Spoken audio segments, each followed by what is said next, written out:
I still remember as a child in the early 60s the joy that I felt when my grandmother gave me my first camera, a Kodak Brownie with a built-in flash. Now, of course, everything is going digital and cameras are even in mobile phones. Just a few weeks ago, Kodak was sacking 600 Victorian workers as film lost more ground to digital. But Doug Murray's met one group clinging on to the old technology.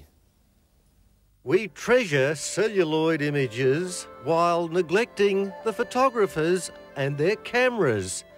Movies in 1901 record the birth of our nation with the signing of Federation documents. But where is the camera? It could be resting here at this ordinary Brisbane home. This is Film Australia's first movie camera, a Pricless from 1905. Sandy Barry rescues cameras from the scrap heap. That's a genuine 1840s daguerreotype camera. It's a wooden box-in-box camera where they didn't have bellows, so it was two boxes that were concertina together. Worth? Oh, considerable sum. Being a camera-holic is a chronic disease curable only by death. Sandy dresses in period costume to showcase a collection that's worthy of mention in the Guinness Record Book. His previous career as a wedding photographer had him married to cameras from early teenage years. The courtship traces back to school days. This is me with my first, and of course, I've still got the camera. He keeps every make and model, even the packaging. A lot of people remember the old box Brownie. This is a genuine presentation box. I'm envious. He's got a magnificent collection of stuff. It would be a world unique almost. He's got great stuff. Fellow enthusiasts marvel at Sandy's setup. Unbelievable. There's none that can touch him. Well, his collection's outgrown the house, and even his car's out in the backyard.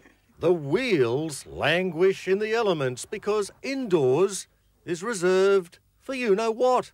But wait, Doug, there's more. I haven't done a full camera count, but look at the beauty of this lovely little American wooden camera. He knows the workings and the history. There's a World Series library on the subject.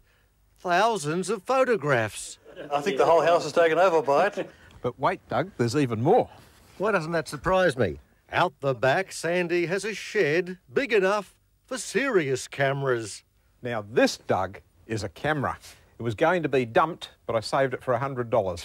Some cameras are worth hundreds of thousands of dollars. It really needs a proper showcase, a proper display area where the people can come and appreciate it. Sandy's amazing stories include this 1922 hand-cranked model that featured a young Aussie swashbuckler in the movie In the Wake of the Bounty, playing mutineer Fletcher Christian. Errol Flynn went on to star in Hollywood. The director became a prolific movie maker. Charles Chevelle was one of our most famous movie directors, and I've got equipment used in some of his silent movies, Moth of Moonby and Greenhide. For purists, it takes a mechanical function to click their shutters.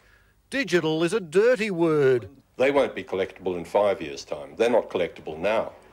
People are trying to make out that digital cameras are collectible, but inside they're short-lived rubbish. As Sandy says, they don't make real cameras anymore. Doug Murray reporting there, and film living on with an amazing collection. Stay with